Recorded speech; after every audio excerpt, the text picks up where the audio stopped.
ধানমন্ডি ৩২, একটি বাড়ি, একটি ইতিহাস,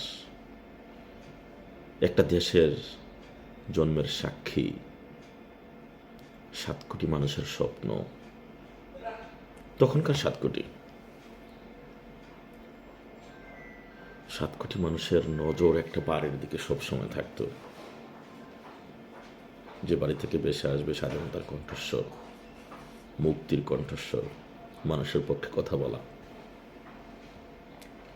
সে বাড়িটি তার দায়ে গুছিয়েছিলেন, মানুষের প্রত্যাশা পূরণ করেছিলেন। সে বাড়িটি হচ্ছে ধানমন্ডি ৩২, যেখান থেকে ১৯৪৮ সাল থেকে শুরু করে ৭১-এর স্বাধীনতা সংগ্রামের বিজয় পর্যন্ত প্রতিটা মানুষের আশা আকাঙ্ক্ষার প্রতীক হয়ে দাঁড়িয়েছিল ধানমন্ডি ৩২। সে বাড়িটি আজকে বিলীন হওয়ার পথে। এই বাড়িটির কি দোষ জানি না, তবে হ্যাঁ, দোষ একটা আছে। কারণ যারা এখনো পাকিস্তানের পক্ষে, তাদের স্বপ্ন ভঙ্গ করেছিল এই বাড়িটি।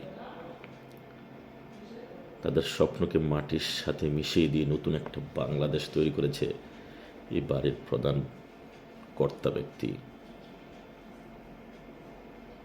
এ বাড়ির দিকে যারা তাকিয়ে থাকতো স্বপ্ন নিয়ে, সে মানুষগুলো একটা নতুন ইতিহাস সৃষ্টি করে একটা নতুন বাংলাদেশের জন্ম দিয়েছে। এই কষ্ট তাদের আছে, তারা এখনো পাকিস্তানকে ভুলতে পারে না। তারা এখনো চায় দেশটা পাকিস্তান হয়ে যাক, পাকিস্তানের মতন রাস্তায় কুড়ে কুড়ে মানুষ মরুক, জেলায় জেলায় সংঘর্ষ বেঁধে মানুষ হত্যা করুক। তারা এখনো চায় জঙ্গিদের বিচরণ হোক আনাচে কানাচে। তারা এখনো চায় মানুষ ভিক্ষা করুক পথে ঘাটে দেশ বিদেশে, ভিক্ষুকের জাতি হিসেবে পরিচিত হোক বাংলার আকাশ বাতাস। তারা এখনো চায়। সেই চাওয়ার প্রতিফলন গতকাল ধানমন্ডি ৩২-এ হামলা। একটা রাষ্ট্র কাঠামো কতটুকু ধ্বংস হলে, ভঙ্গুর হলে, কতটুকু মন্দ লোকের হাতে গেলে এই সমস্ত খারাপ কাজ প্রকাশ্য হতে পারে। সন্ত্রাসীরা দিবালোকে দা ছা বঠি নিয়ে ঘুরে বেড়ায়, বুলডোজার নিয়ে হামলা করে বাড়ি ভাঙে। কতটুকু ঔদ্ধত্যপূর্ণ পাগল হলে তারা এই কাজ করতে পারে। তারা জানে না তারা সেটা অপরাধ। একটু ভেবে দেখুন তো, আজকে যদি আদালত বসে এই সমস্ত বাড়ি ভাঙ্গার দায়ে, গড় পোড়ানো দায়ে এদের সাজা কি হতে পারে? তারা কি এটাকে অপরাধ মনে করে? যে ব্যক্তি অপরাধকে অপরাধ মনে করে না, সে মনুষ্যত্বহীন, বিবেক বর্জিত একজন জিরো মস্তিষ্কের মানুষ। এরা তারাই যারা নিজেদেরকে মেধাবী দাবি করতো, আসলে তারা গবাদি। এরা তারাই যাদেরকে বলতো যে তোমরা বৈষম্যকারী, এরা তারাই এখন যারা বৈষম্য করছে। কারণ তারা ওই সময় সন্ত্রাসী কর্মকাণ্ড করতে পারে না, এটাই ছিল তাদের প্রতি বৈষম্য। ওই সময় তারা মানুষের বাড়িঘর জ্বালাতে পারে না, এটাই ছিল তাদের প্রতি বৈষম্য। ওই সময় তারা মানুষকে হত্যা করে মানুষের প্রাণ নিতে পারে না, ওইটাই ছিল তাদের প্রতি বৈষম্য। ওই সময় তারা মানুষের সম্পদ লুট করে খেতে পারে না, ওইটাই ছিল তাদের জন্য বৈষম্য। আজ তারা স্বাধীন। আজ তারা চাইলে যে কোনো মানুষকে হত্যা করতে পারে। আজ তারা চাইলে যে কোনো মানুষের দোকানপাট লুট করে, মানুষের বাড়িতে আগুন দিয়ে মানুষ হত্যা করতে পারে। তারাই। কিন্তু তারা জানে না এটা অপরাধ।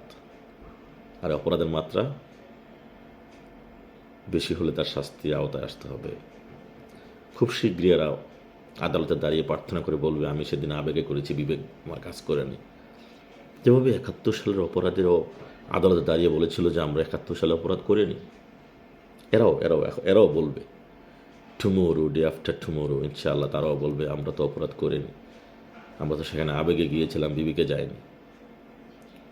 তখন তাদের আবেগের বিচারই হবে, বিবেকের বিচার হবে না। আর ৩২ পুড়িয়ে দিলে, ভেঙে দিলে জাতীয়তাবাদ, গণতন্ত্র, সমাজতন্ত্র, সেকুলারিজম মুছে দেওয়া যায় না। এটা একটা আদর্শ, এটা একটা ভিত্তি, যে ভিত্তি তোমাদের মধ্যে নাই। তোমাদের জঙ্গিদের ভিতরে সমস্ত ভীতি থাকে না। এরা সমষ্টিগত কিছু লোক, একটা সময় তাদের জয় জয়কার কিছুদিন পরে তারা হারিয়ে যাবে বাংলার বুক থেকে। ইনশাল্লাহ ফিরে আসবে, আবার জেগে উঠবে আবার 32 নম্বর বাড়ি, এই প্রত্যাশায়। ঘৃণা তোদের প্রতি, যারা অপরাধকে অপরাধ মনে করিস না, থু তোদের প্রতি, তোদের মুখে থু। আল্লাহ হাফিজ।